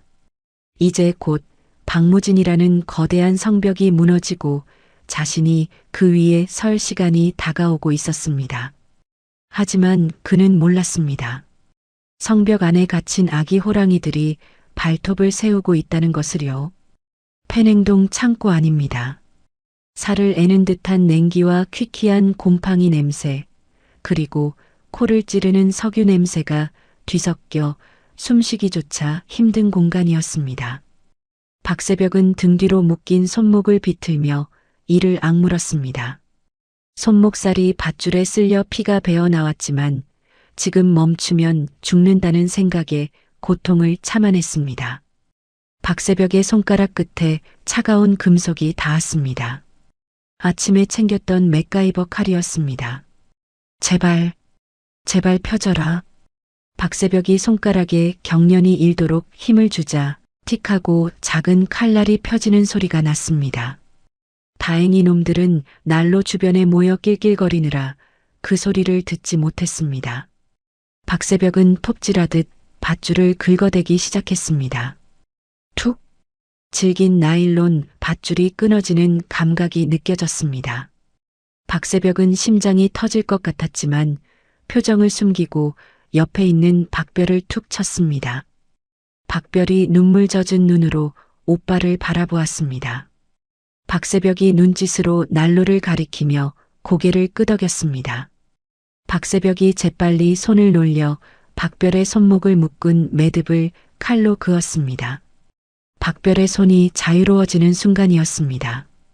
지금이야, 별아. 박새벽이 입에 붙은 테이프를 떼어내며 소리쳤습니다. 박별이 용수철처럼 튀어올랐습니다. 이 나쁜 놈들아, 다 죽어라. 박별이 온몸을 날려 불안하게 서 있던 구형 전기난로를 2단 옆차기로 걷어찼습니다. 쾅! 쓰러진 난로의 시뻘건 열선이 바닥에 흥건했던 폐유 웅덩이 위로 처박혔습니다. 치잉 마이너스 펑! 순식간에 불길이 솟구쳤습니다. 검은 연기가 폭발하듯 피어오르며 창고 안을 집어삼켰습니다. 불이야.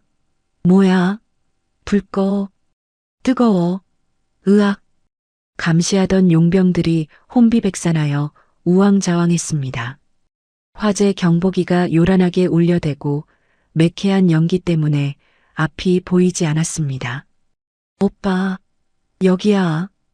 박별이 박새벽의 손을 잡고 구석으로 달렸습니다. 들어올 때 받았던 배수구였습니다. 녹슨 철망이 덮여 있었지만 박새벽이 맥가이버 칼을 지렛대 삼아 젖히자 끼익 소리를 내며 열렸습니다.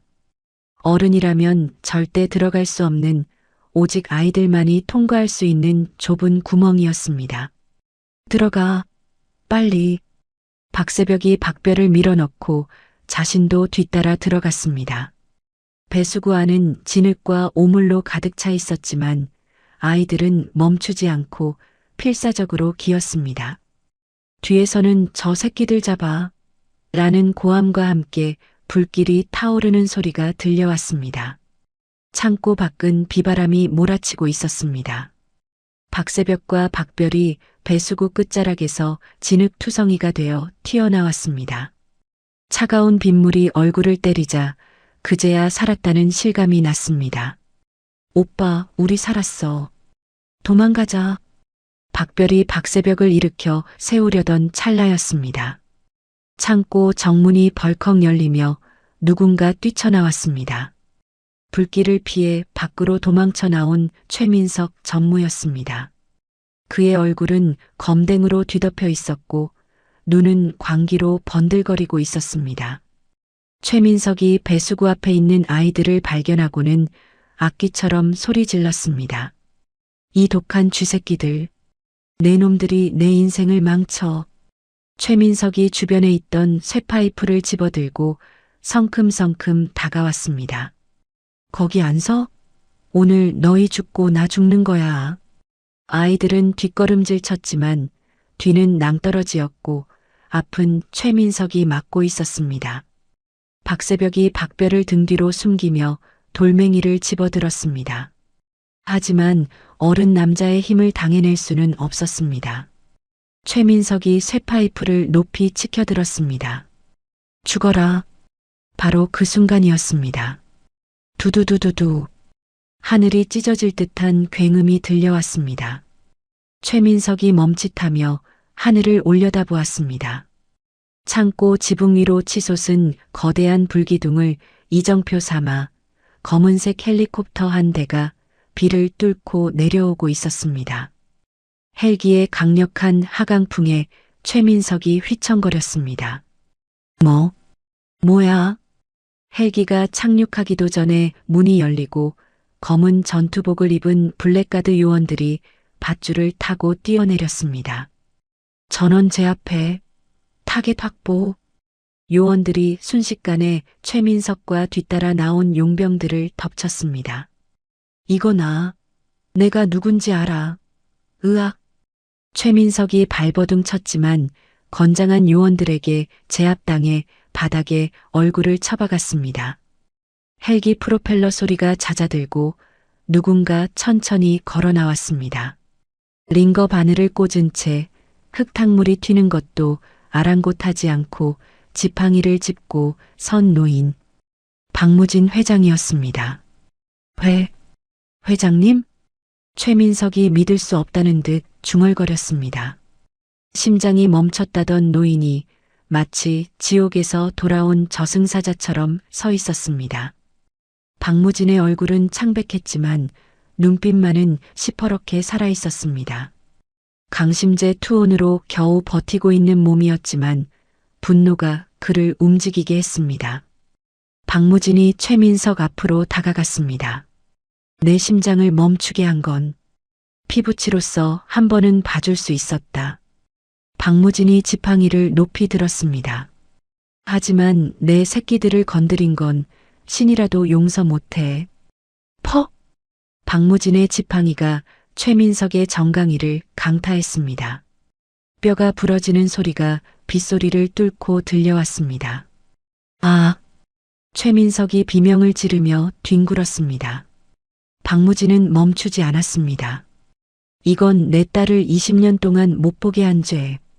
퍽! 이건 내 손자 등에 화상을 입힌 죄. 퍽! 이건 내 손녀를 울린 죄다. 박무진이 내리칠 때마다 최민석은 비명조차 지르지 못하고 신음했습니다. 김 비서실장이 다가와 박무진을 말렸습니다. 회장님, 진정하십시오. 그러다 쓰러지십니다. 박무진이 거친 숨을 몰아쉬며 지팡이를 멈췄습니다. 그는 김 실장에게 손짓했습니다. 김 실장이 젖은 서류 뭉치를 최민석의 얼굴에 던졌습니다. 내 놈이 횡령한 장부, 살인 교사 증거, 그리고 납치 미수까지 검찰에 넘길 거다. 최민석이 덜덜 떨며 박무진의 바짓가랑이를 잡았습니다. 고모부님, 잘못했습니다. 한 번만 살려주십시오. 제가 미쳤었습니다. 살려는 드릴게. 감옥에서 평생 썩어. 박무진이 차갑게 발로 최민석을 걷어찼습니다. 블랙가드 요원들이 최민석을 질질 끌고 경찰차로 향했습니다. 최민석의 절규가 멀어져 갔습니다. 안 돼. 이럴 순 없어. 내 혜성그룹, 내 돈. 상황이 종료되자 박무진이 비틀거렸습니다. 약 기운이 떨어지며 극심한 현기증이 밀려온 것입니다. 할아버지. 멀리서 지켜보던 박새벽과 박별이 달려와 박무진을 부축했습니다. 진흙범벅이 된 아이들이 박무진의 품에 파고들었습니다. 할아버지, 진짜 왔어. 우리 구하러 왔어. 박별이 엉엉 울음을 터뜨렸습니다. 박새벽도 안경이 깨진 채 눈물을 뚝뚝 흘리고 있었습니다. 박무진은 떨리는 손으로 아이들의 얼굴을 닦아주었습니다. 미안하다. 할애비가 늦었지? 많이 무서웠지? 아니에요. 하나도 안 무서웠어요. 할아버지가 올 줄 알았어요. 박새벽이 흐느끼며 대답했습니다. 박무진은 아이들을 으스러져라 꽉 끌어안았습니다. 빗물인지 눈물인지 모를 것들이 세 사람의 뺨을 타고 흘러내렸습니다. 이제 됐다. 아무도 너희를 못 건드려. 내가 있는 한 절대. 박무진의 목소리가 점점 희미해졌습니다. 긴장이 풀리자 억눌러왔던 통증이 한꺼번에 밀려왔습니다. 박무진의 다리에 힘이 풀리며 스르르 주저앉았습니다. 할아버지, 할아버지 왜 그래요? 회장님, 구급팀, 이쪽으로. 김 실장과 아이들의 비명소리가 들려왔지만 박무진의 귀에는 점점 멀게만 느껴졌습니다. 하지만 그의 입가에는 미소가 걸려 있었습니다. 아이들을 지켰다는 안도감. 그것 하나면 충분했습니다. 박무진의 눈이 감기는 순간 빗개인 하늘 사이로 붉은 노을이 비치기 시작했습니다. 가장 길고 험난했던 밤이 지나고 진짜 가족이 되는 새벽이 밝아오고 있었습니다. 사건이 있고 한 달 뒤 서울 여의도에 위치한 혜성그룹 본사 대강당입니다. 수백 명의 기자가 구름대처럼 몰려들어 발 디딜 틈조차 없습니다. 여기저기서 터지는 카메라 플래시 불빛 때문에 눈을 뜨기 힘들 지경이군요. 오늘은 박무진 회장이 직접 소집한 긴급 대국민 기자회견 날입니다. 단상 위로 사회자가 떨리는 목소리로 안내 방송을 했습니다. 지금부터 박무진 회장님의 입장 표명이 있겠습니다. 웅성거리던 장내가 일순간 조용해졌습니다. 문이 열리고 박무진이 들어왔습니다. 휠체어를 타고 나올 것이라는 한간의 소문과는 달리 그는 두 발로 꼿꼿하게 서서 걸어 들어오고 있었습니다. 비록 지팡이를 짚었지만 걸음걸이에는 힘이 넘쳤습니다. 그리고 그의 양옆에는 말끔한 정장을 입은 박새벽과 단정한 원피스를 입은 박별이 나란히 걷고 있었습니다. 한 달 전 흙탕물을 뒤집어 쓰고 떨던 아이들의 모습은 온데간데 없었습니다. 박무진이 단상 중앙에 섰습니다. 그는 마이크를 잡고 잠시 좌중을 둘러보았습니다. 먼저 제 조카 최민석이 저지른 폐륜적인 범죄로 인해 국민 여러분께 심려를 끼쳐드려 죄송합니다. 박무진이 깊이 허리를 숙여 사과했습니다. 플래시가 기관총처럼 터졌습니다. 박무진이 고개를 들고 단호한 표정으로 말을 이었습니다. 최민석은 저를 독살하려 했고 그것도 모자라 어린 아이들을 납치해 살해하려 했습니다. 이는 인간으로서 아니 짐승만도 못한 짓입니다. 저는 회장이기 이전에 한 사람의 가장으로서 법이 허용하는 가장 무거운 처벌을 받게 할 것입니다. 기자들의 펜 놀리는 소리가 요란하게 들렸습니다. 박무진이 숨을 한번 고르고 옆에 서 있는 아이들의 어깨를 감싸 안았습니다. 그리고 오늘 이 자리에서 여러분께 제 소중한 가족을 소개하려 합니다. 박무진의 눈빛이 따뜻하게 변했습니다. 박새벽, 박별. 이 두 아이는 20년 전 잃어버린 제 딸의 핏줄이자 죽어가던 저를 살려낸 제 생명의 은인입니다. 오늘부로 이 아이들을 제 호적에 입적하고 혜성그룹의 유일한 적통임을 공식적으로 선포합니다. 여기저기서 탄성이 터져 나왔습니다. 고아 출신의 쌍둥이가 하루아침에 재벌가의 후계자가 된 것입니다. 한 기자가 손을 들고 질문했습니다. 회장님, 그럼 경영권 승계도 이 어린아이들에게 하신다는 말씀입니까? 박무진이 껄껄 웃으며 대답했습니다. 경영은 전문 경영인에게 맡길 겁니다. 하지만 제 모든 개인 지분과 재산은 이 아이들에게 상속될 겁니다. 누구도 이의를 제기할 수 없는 제 완벽한 가족이니까요.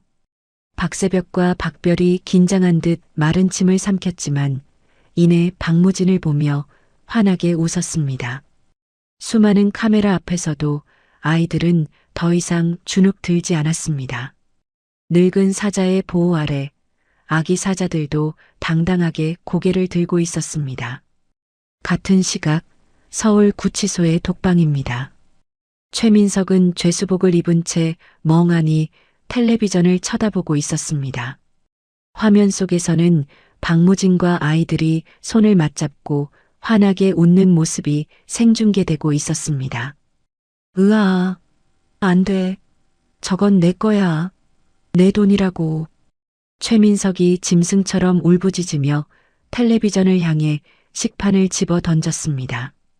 탕 하는 소리와 함께 밥알이 사방으로 튀었습니다. 내가 어떻게 버텼는데, 20년을 개처럼 일했는데, 굴러들어온 쥐새끼들한테 다 뺏기다니. 최민석이 철창을 붙잡고 머리를 찌우며 자해했습니다. 교도관들이 호루라기를 불며 달려왔습니다. 3805번. 조용히 해. 징벌방 가고 싶어? 이거 나는 혜성그룹 회장이 될 사람이야. 니들이 감히 나를. 최민석이 발버둥 쳤지만 교도관들의 곤봉찜질에 제압당해 바닥에 처박혔습니다. 차가운 시멘트 바닥에 얼굴이 눌린 채 최민석은 피눈물을 흘렸습니다. 그에게 남은 것은 무기징역이라는 절망적인 판결과 평생을 감옥에서 썩어야 한다는 현실뿐이었습니다. 탐욕의 끝은 비참한 파멸이었습니다. 강산이 변한다는 10년의 세월이 흘렀습니다. 혜성그룹 본사, 서울이 한눈에 내려다 보이는 최상층 회장 집무실입니다. 80대 중반이 된 박무진이 안락의자에 앉아 창밖을 바라보고 있었습니다. 백발은 성성해졌지만 얼굴에는 온화한 미소가 감돌고 있었습니다. 명예회장님, 들어가겠습니다. 노크 소리와 함께 문이 열리고 훤칠한 키의 청년이 들어왔습니다. 20살이 된 박새벽이었습니다. 그는 이제 혜성그룹의 최연소 부회장이자 최고 기술 경영자 CTO로 성장해 있었습니다. 할아버지, 이번에 발표한 인공지능 프로젝트 반응이 폭발적이에요. 주가가 상한가를 쳤습니다. 박새벽이 태블릿 PC를 내밀며 싱글벙글 웃었습니다. 어릴 적에 날카로웠던 눈매는 여전했지만 이제는 여유와 자신감이 넘쳐 흘렀습니다. 박무진이 안경을 고쳤으며 고개를 끄덕였습니다. 허허, 역시 내 손자야. 그 복잡한 걸 기어이 해내는구나. 너 어릴 때 내 태블릿 해킹하던 솜씨 어디 안 갔어? 에이, 할아버지. 그건 해킹이 아니라 보안 점검이었죠. 박새벽이 능청스럽게 대꾸했습니다. 그때 또 다른 문이 벌컥 열리며 날렵한 정장 차림의 아가씨가 들어왔습니다. 박별이었습니다. 그녀는 법대 수석 졸업 후 그룹의 법무팀과 보안팀을 총괄하고 있었습니다. 보안팀장, 로비 보안 검색 강화해. 쥐새끼 한 마리도 들이지 마. 박별이 무전기에 대고 지시를 내리며 들어왔습니다. 어릴 적 고춧가루를 뿌리던 야생성은 카리스마 넘치는 리더십으로 진화해 있었습니다. 오빠, 또 할아버지 귀찮게 일 얘기야? 의사 선생님이 안정 취하라고 했잖아. 별이 너야말로 그만 좀 해. 할아버지가 무슨 유리로 만든 인형이냐? 과잉보호 좀 작작해. 뭐, 과잉보호? 지난번에 할아버지 댁 담벼락 넘으려던 파파라치 내가 잡은 거 잊었어? 내가 눈 부릅뜨고 지켜야 된다고. 남매가 티격태격하는 모습에 박무진이 껄껄 웃음을 터뜨렸습니다. 그만해라, 이 녀석들아. 내 심장은 너희가 살려놓은 뒤로 10년째 강철 같다니까. 아주 쌩쌩해. 박무진이 자리에서 일어나자 박새벽과 박별이 양쪽에서 자연스럽게 팔짱을 꼈습니다. 할아버지, 오늘 병원 정기 검진 잊으신 거 아니죠? 그래, 별아. 새벽이가 예약 다 해놨다더라. 도망 못 가시게 제가 딱 지키고 있을 거예요. 아이들의 애교 섞인 잔소리에 박무진은 세상 무엇과도 바꿀 수 없는 행복을 느꼈습니다. 세 사람은 통유리 너머로 붉게 물드는 서울의 노을을 바라보았습니다. 가장 낮고 더러운 달동네 골목에서 시작된 인연이었습니다. 생명줄이 끊어질 뻔했던 노인과 세상에 버려졌던 쌍둥이. 그 가느다란 붉은 실들이 얽히고 설켜 이제는 그 무엇으로도 끊을 수 없는 단단한 동아줄이 되어 있었습니다. 박무진이 두 손주의 손을 꼭 잡으며 입을 열었습니다. 고맙구나. 나를 살려줘서. 그리고 이렇게 훌륭하게 자라줘서.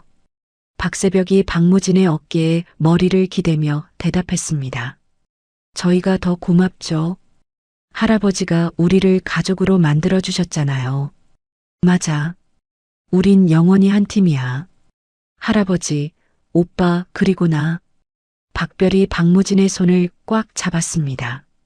맞잡은 새 손 위로 따스한 석양이 내려앉았습니다. 가진 것 없는 고아들이 만들어낸 기적, 그리고 피보다 진한 사랑으로 완성된 가족의 이야기. 해성타워의 유리벽에 비친 세 사람의 그림자가 하나로 겹쳐 보였습니다. 그들의 미소는 저무는 해보다 더 붉고 찬란하게 빛나고 있었습니다. 오늘 들려드린 이야기 어떠셨나요?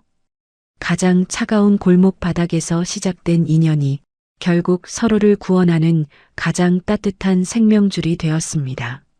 자신의 탐욕을 위해 핏줄마저 배신했던 최전무의 비참한 최후와 서로를 지키기 위해 목숨까지 걸었던 박 회장과 쌍둥이의 모습은 우리에게 진정한 가족의 의미를 다시금 생각하게 합니다. 결국 가족이란 단순히 피를 나눈 사이가 아니라 가장 힘든 순간에 서로의 손을 놓지 않고 곁을 지켜주는 존재가 아닐까요? 악인은 반드시 벌을 받고 선한 사람은 기적 같은 행복을 맞이한다는 이 통쾌한 권선징악의 결말이 답답한 현실을 살아가는 여러분에게 시원한 위로와 희망이 되었기를 바랍니다. 여러분의 삶에도 박새벽, 박별 남매처럼 지친 마음을 일으켜 세워줄 소중한 기적이 찾아오길 진심으로 응원하겠습니다. 이야기를 끝까지 들어주신 분이 계시다면 잘 들었다고 댓글 하나만 남겨주세요. 감사합니다.